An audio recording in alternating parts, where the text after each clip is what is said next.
guys, this is Kaylin. So today I want to share with you a very simple and easy DIY, but I think it will make a great impact for your home. So I recently made these two African mudcloth wall art for my dining room, and I really love them.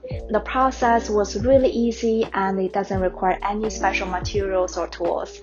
So I highly recommend you to give this a try. First of all, let's talk about the textile or the fabric. So for my case, I'm using this African mudcloth. African mudcloth is a very trendy material these days, especially for pillows. I like this fabric a lot because it has this organic and rough texture. I just think it adds a new dimension to my home decor. I also really like the black and white pattern because I think the color is really easy to fit into any home styles. So I purchased two different patterns from Etsy, and I will link the store where I purchased them from. Each of these fabrics were actually quite large, and you can see in this video I'm holding it that you can get a sense of the scale of those patterns and fabrics. I made two of them and I hung them in my dining room as a pair, and I like how simple and classic they are. This project is a super affordable way to create a large-scale wall art, especially if you're looking to add interest and dimensions to your space. So let's get started.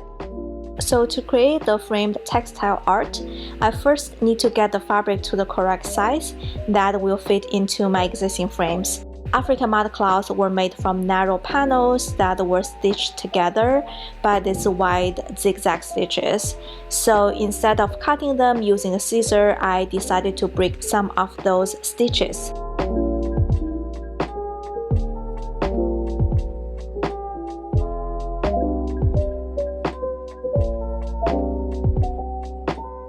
This allows me to separate the panel but keep the original edge, which I think is very pretty.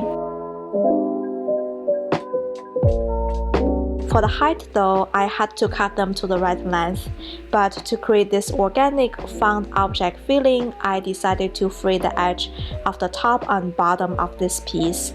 Since it is a framed art, I really want this material to look like a found vintage textile instead of a random piece of fabric that I cut out.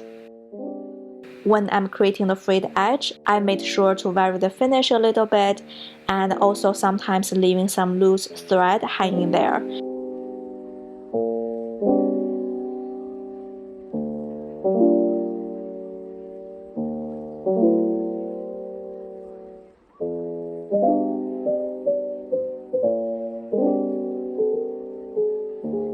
Once they are my desired size, I need to frame them. So first, I need to attach the fabric to the frame backing board. I'm using this double-sided foam tape. This foam tape is quite soft, so it can adhere to the fabric pretty well. Also, I like that it has a little bit added height, so it can elevate the mudcloth fabric just by a little bit. I was cutting the tape to size and then attach them to the fabric and then attach the fabric to the backing board one at a time.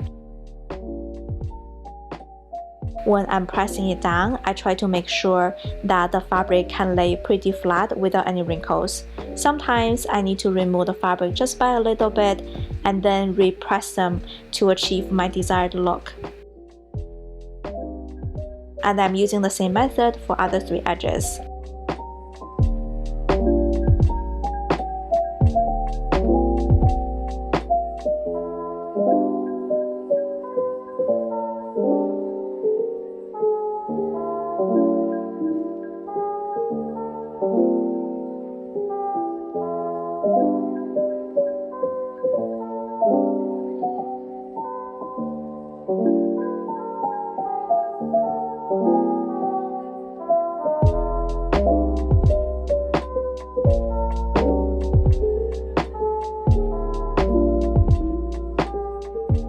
Then I place them inside of my frame.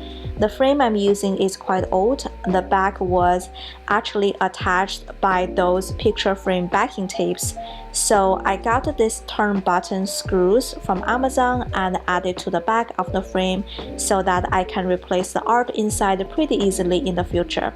So basically the process goes like I made a little hole and then I attach the two parts of this turn button and then just like screw it to make sure it's secure while the little knob can still move around a little bit.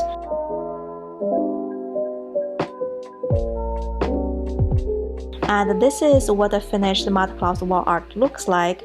I really like how simple and clean it is.